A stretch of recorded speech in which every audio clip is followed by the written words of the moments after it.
Alhamdulillahi rabbil alamin wassalatu wassalamu ala rasulillahi sallallahu alayhi wasallam. Watukufu watazamaji, tunazungumzia katika mada yetu ya leo ambayo ndio topic, namna ya kuhifadhi na kuprotect na kukinga ile imani sije ikapotea. Kwa hiyo moja katika mambo yanayosaidia kuhifadhi imani, kukinga ile imani, kuiprotect ile imani, atafakuru fi qawlin wa nadhar fi al-anfusi. Ukajitazama mwanadamu namna Mwenyezi Mungu alivyomuumba, laqad khalaqna al-insana fi ahsani taqwim. Mwenyezi Mungu alivyomuumba mwanadamu alhasil, sanurihim ayatina fil afaqi wa fi anfusihim hatta yatabayyana lahum annahu al-haq. Allah anasema tutawaonyesha dalili zetu katika mbingu na katika nafsi zao mpaka iwabainishie wao kwamba ni haki na ya mambo wanayoambiwa ni haki, kutoka kumwamini Allah subhanahu wa ta'ala na kumwomba yeye na kumwabudu yeye na kumtegemea yeye Allah subhanahu wa ta'ala. Tizama Mungu alivyoumba mbingu na ardhi, tizama hakuna hata tundu hata shimo. Angalia Allah subhanahu wa ta'ala alivyoumba milima, angalia ulimwengu namna ulivyo, angalia wadudu mbalimbali, angalia viumbe wa Allah, kuna viumbe wakubwa Mwenyezi Mungu amewaumba.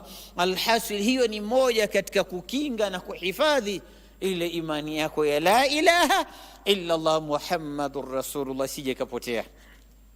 Na jambo lingine watukufu watazamaji, iktharu min dhikrillahi wa du'a alladhi huwa ruhul ibada lilinsani almuslim, ni kufanya wingi wa kumtaja Allah subhanahu wa ta'ala, kusoma Qur'ani, kuleta dhikri la ilaha illa Allah Muhammadur Rasulullah, subhanallah, alhamdulillah, Allahu akbar, na kuomba dua kwa wingi. Haya ni katika mambo ambayo yanayohifadhi imani.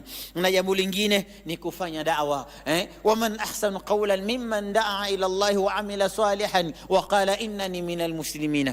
Hakuna mtu mwenye kauli mzuri katika dunia hii kama yule mtu anayefanya kazi ya dawa, anawaita watu katika ibada ya Allah, anawaita watu kumwamini Mwenyezi Mungu, anawaita watu katika Uislamu, anawaita watu kumwogopa Allah subhanahu wa ta'ala, anawaita watu katika ile tawadhu na ibada ya Allah subhanahu wa ta'ala, na yeye akawa miongoni mwa Waislamu, miongoni mwa watu waliojisalimisha kwa Mwenyezi Mungu subhanahu wa ta'ala. Hakuna mtu mwenye kauli mzuri kama huyu mtu anayefanya dawa.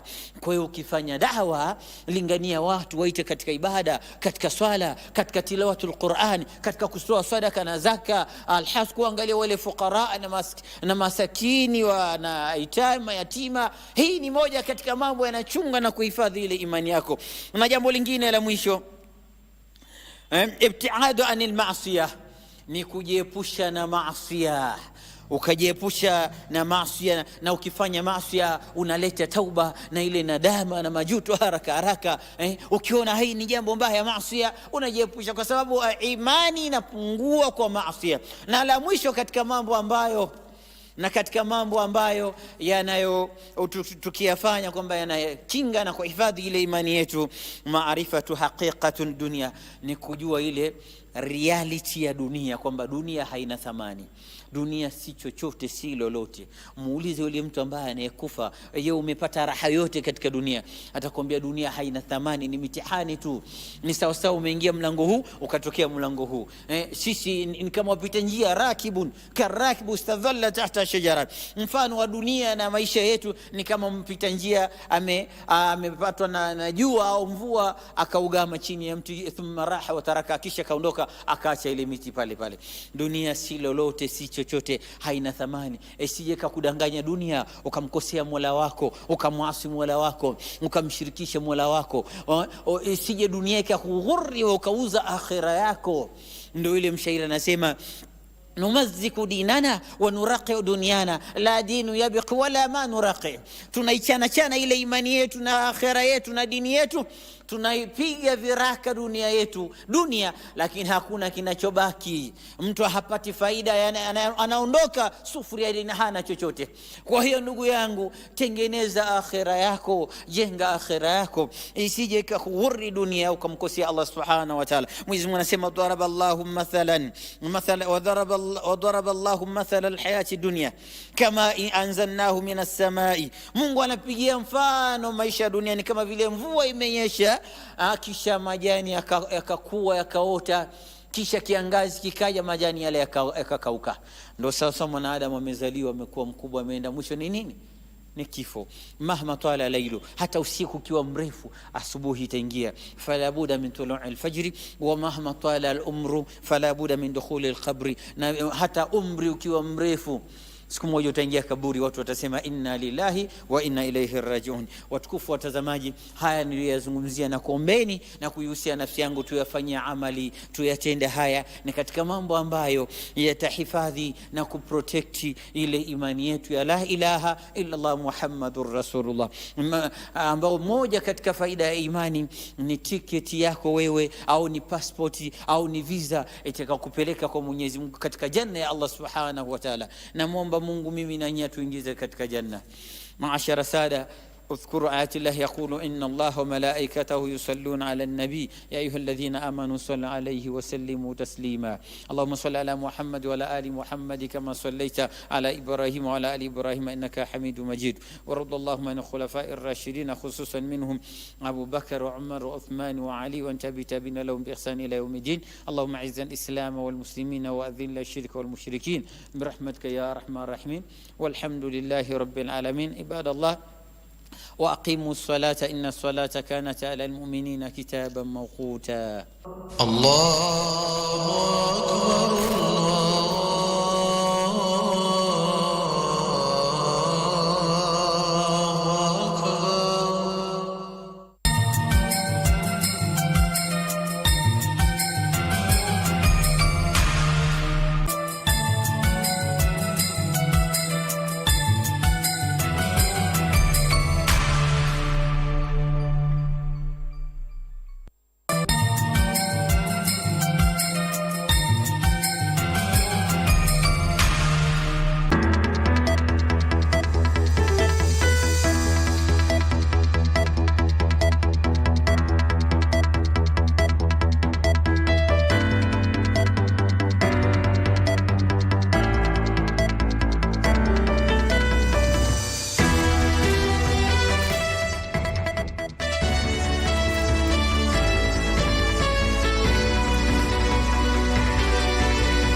Good afternoon. It is the third day of the new year 2025. My name is Ben Troy Njue, welcoming you to the latest in the world of news. For the next couple of minutes or so, lend us your ears and eyes as we take you through the headlines shaping up the news conversation at this hour.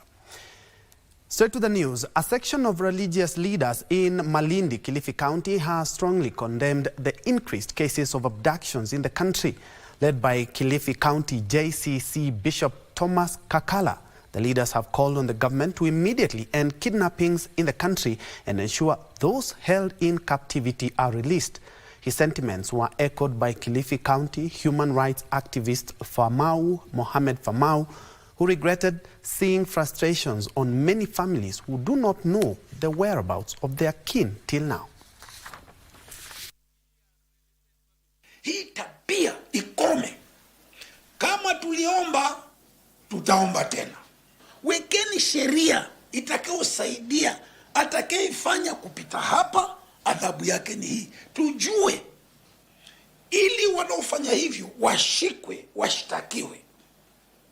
Mahakama ichukue nafasi yake. Hili ni jambo ambalo halifai kunyamaziwa, na kwa ajili tumekongamana hapa kwa ajili tukemea wizi kama huu ambao unaendelea katika nchi. Manake nchi inaendelea kuzorota kila siku, nchi inaendelea kuzorota, hali ya uchumi unakuwa mbaya, vijana wanakosa ajira, vijana wanaudiwa. Hili ni jambo ambalo halifai kunyamaziwa na viongozi katika nchi. Elsewhere, a section of road safety lobby groups warned the government to declare road carnage a national disaster. They also call for urgent measures to prevent accidents, including overhauling of the National Transport and Safety Authority (NTSA). Led by Edward Gitonga, Chairman, Speed Governors and Road Safety Association, they also called on the newly appointed Roads and Transport Cabinet Secretary Davis Chirchir to mobilize key players with a view to finding a permanent solution to the menace. Na tunataka kusema we want to see professionalism as people are getting vetted from the board of NTSA, from the senior offices. We want to see thorough vetting of this position. Deaths on the road can be a story of the past if only those who know what it takes to have road safety on our roads are embraced by the system. But if you put someone to run NTSA and runs it like his own kiosk in the backyard. NTSA is run by unqualified people. You can imagine a civil engineer being given the director of motor vehicle inspection. This is a total joke. So we are saying this is something whereby we require professionals in these jobs. Moving on, over 400 teenage mothers in Embu County who dropped out of school will resume studies this month after receiving full scholarships from the Women Representative Kitty National Government Affirmative Fund, NGAF. Speaking during the disbursement of checks worth over 3 million shillings to the beneficiaries at Siakago Girls High School in Mbeere North Sub-County, Embu County Woman Representative Pamela Njoki said the program, dubbed Restored Hope, will give another opportunity to the young mothers to realize their careers and life goals. A similar program targeting boys who dropped out of school due to economic hardships was also launched. Beneficiaries will be enrolled for technical courses at a subsidized fee courtesy of a partnership with Achievers College of Professionals in Embu County.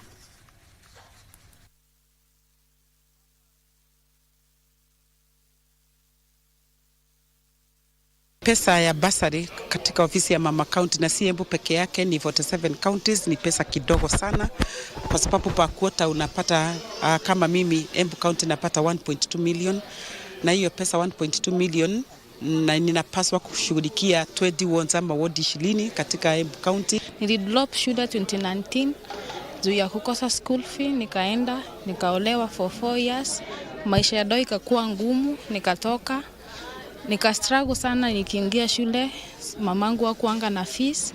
So 2024 January our mom double hen akatuchukua akaturudisha shule. Hatutasahau juu atakuwa sasa ametuondoa from a desperate place, akatupea matumaini.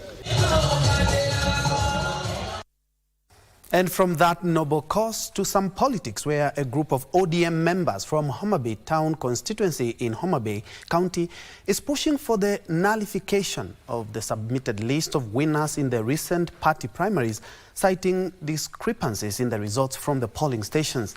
Led by Homa Bay Town West Ward Chairman Oracha Ochuodo, the members allege that the primaries, which began in November of 2024 to elect party officials from the polling station level, were marred by irregularities, with the official list altered in favor of certain individuals.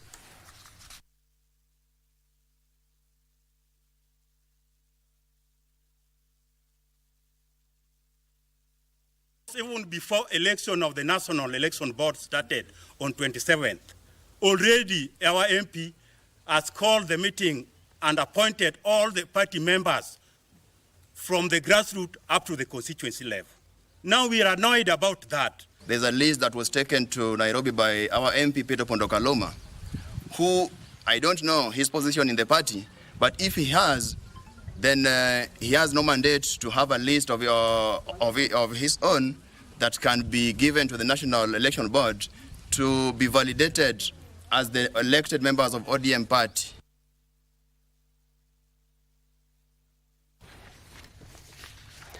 Elsewhere, persons with persons with disabilities in Homa Bay County are calling on the government to prioritize the employment of medical personnel trained in Kenya Sign Language to improve communication and privacy in healthcare settings. Through the Homa Bay Disability Forum, the PWDs raised concerns about the barriers faced by individuals with hearing impairments, emphasizing the urgent need for interpreters in medical facilities. A Disability Forum Secretary General Jacob Omolo also pointed out the lack of accessible infrastructure in the county, urging authorities to act swiftly to create a more inclusive environment for all. 99% of these offices don't have sign language interpreters.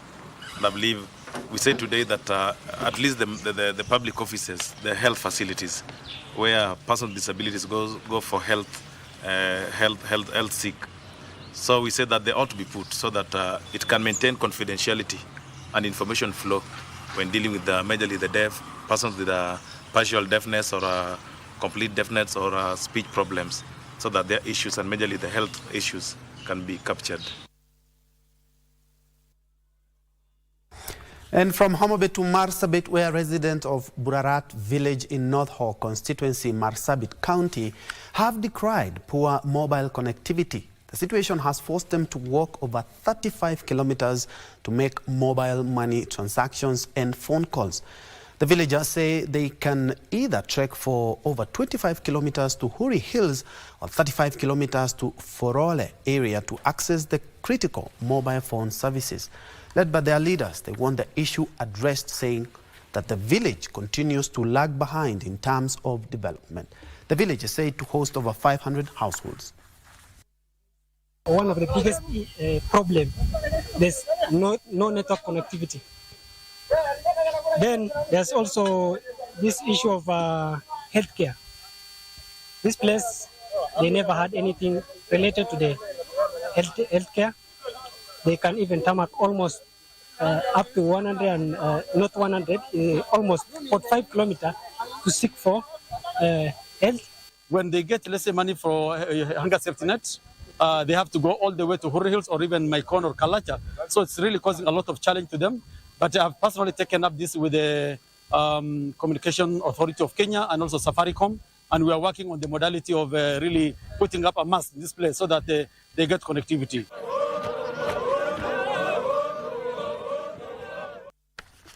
Very well, and that report from Marsabit County. We take our first break, but when we come back, we still have more news, including the latest from the world of sports.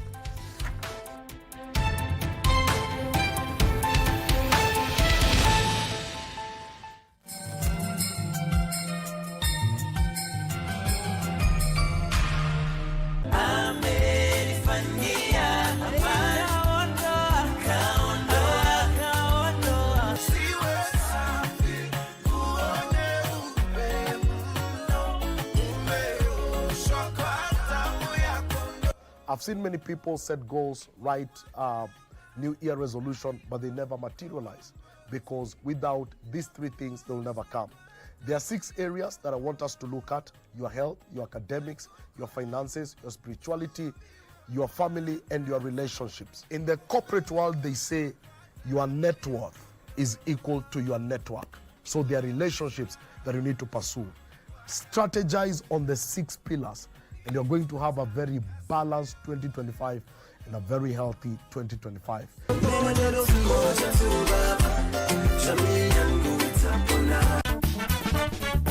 Happy New Year. It is very important to reflect not just on the year, but even on daily basis. You know, every time you do something, it's always good to reflect on, it's like taking audits. Now, there's one difference between hoping and there's another when you intentionally put in place mechanisms to ensure that you're able to achieve what you set out to do during this year. To achieve everything. Remember, I was saying that have big goals and try to reach them. Because when you have big goals, you'll be able to you'll strive hard to reach them. Because we also need to be realistic, because people are passionate about some things, and some things, is there a need that you're actually feeling? As you begin the year, 2025, just go in your notebook, write why in capital letters. What is my big why of life? What is my big why of everything that I'm doing?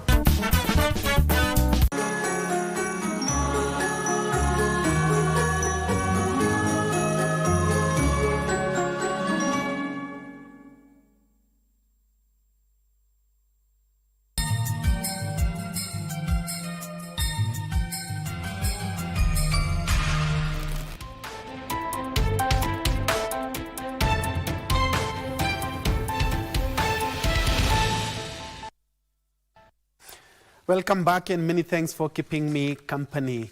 Moving on to the scales of justice now, where a Kilifi law court has declined to give back passports to 2 Italian nationals facing a 32 million shillings fraud case. Kilifi Chief Magistrate James Mwaniki dismissed an application by Daniel Lokokoko and Massimo Nativi to review orders issued on the 2nd of December regarding their passports. The court further dismissed an application that was seeking to grant the accused persons their wish to travel to Italy after the investigations officer Felix Oduya, who opposed the application, stating that the two were a flight risk in the midst of pending investigations.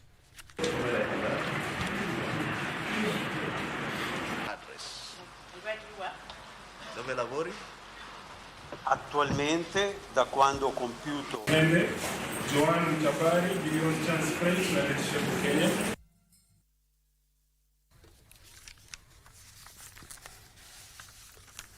And residents of Kapina area in Nambale sub-county and Kocholia in Tesos North sub-county are appealing to the county government of Busia to consider construction of the bridge before the schools reopen to enable learners access schools with minimal risks.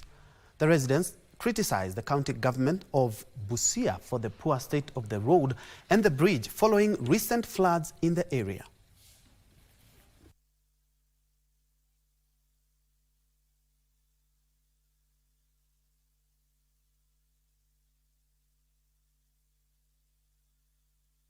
Mtusaidie kabisa hii barabara. Sai kuenda ukitaka kuenda Kocholia inakuwa ngumu kupitika. Watu wengi tunapita kwa hii barabara na barabara imeharibika, tumeshindwa nini mbaya au wakubwa hawapatani ama ni nini? Kwa mfano kama mimi nasoma huku Teso, nitagharamia zaidi mafuta kupita huku barabara zingine huku ili kufika shule. Lakini kuna barabara karibu huku hivi. Yale pesa ambayo tunatengewa kwa mambo ya miradi za ward haiwezi, hata tukiunganisha kwa njia gani hatuwezi kumaliza kujenga hiyo bridge, kwa sababu hiyo ni flagship project. Hiyo daraja inahitaji zaidi ya milioni 10 ili tuweze kujenga daraja hapo. Let's now make sense of shillings and cents in business, where Nigeria is establishing a national credit guarantee company to help improve access to credit for businesses and individuals. The initiative, part of President Bola Tinubu's economic reform agenda, aims to bolster financial inclusion and stimulate economic growth by expanding risk-sharing instruments for financial institutions. Here's Frederick Moki with the details of this and other stories making headlines from other parts of Africa.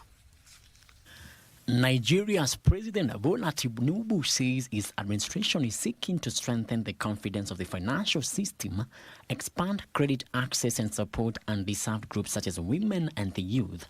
This entails establishment of a new national credit guarantee company which will collaborate with key government agencies alongside private sector and multilateral organizations. Tinubu says this move is part of a broader effort to drive reindustrialization and improve living standards in Nigeria. Meanwhile, the Egyptian economy is projected to experience moderate growth in 2025, with international institutions forecasting a GDP growth rate of between 3.5% and 4.5%. This comes after a challenging period marked by global economic disruptions and geopolitical tensions. According to the latest report by Egypt's Cabinet Information and Decision Support Center, the global economic slowdown in 2024, driven by monetary tightening, inflation concerns and ongoing geopolitical uncertainties, has been a key influence on Egypt's economic prospects. Finally, companies investing in electric vehicle production in South Africa will enjoy tax incentives starting 2026. Companies will be able to claim a 150% tax deduction on such investments. The National Association of Automobile Manufacturers of South Africa said the tax incentives are an important step towards helping grow South Africa's electric vehicle sector. Frederick Moki for Lunchtime News.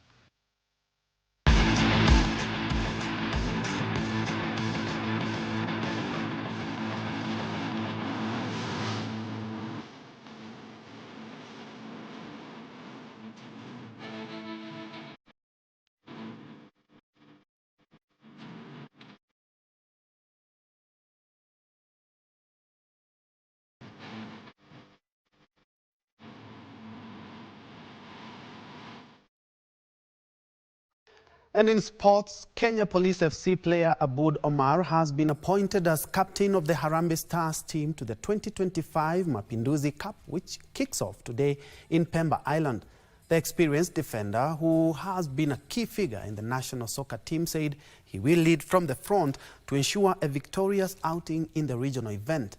Harambee Stars opened their campaign tomorrow against Burkina Faso after Burundi pulled out of the tournament. They will play Kilimanjaro Stars on Tuesday before their final round-robin match against Zanzibar Heroes on Friday.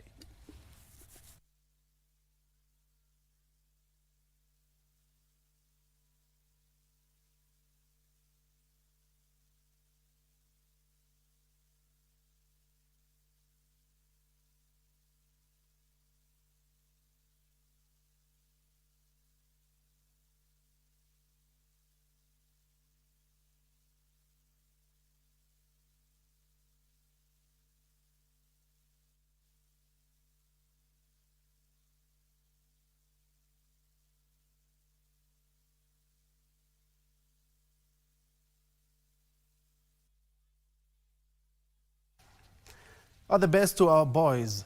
Further afield, Inter Milan beat Atalanta 2-0 in Riyadh to secure a spot in the Italian Super Cup final, thanks to a second-half brace from Denzel Dumfries. Simone Inzaghi's side aiming for their fourth consecutive Super Cup.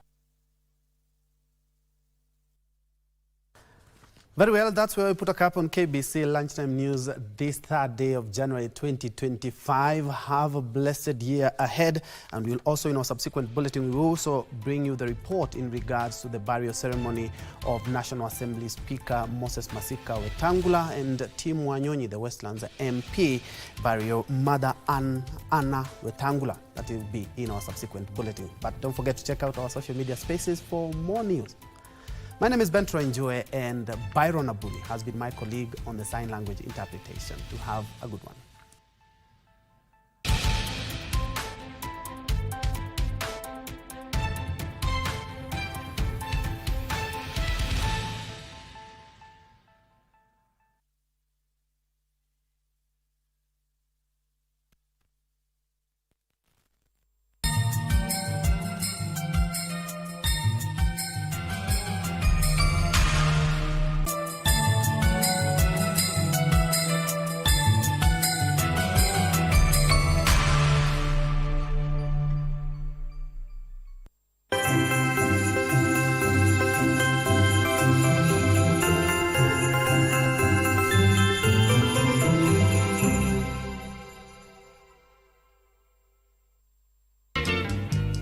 Kwani ni wapi kunatumika wewe? I am headed home.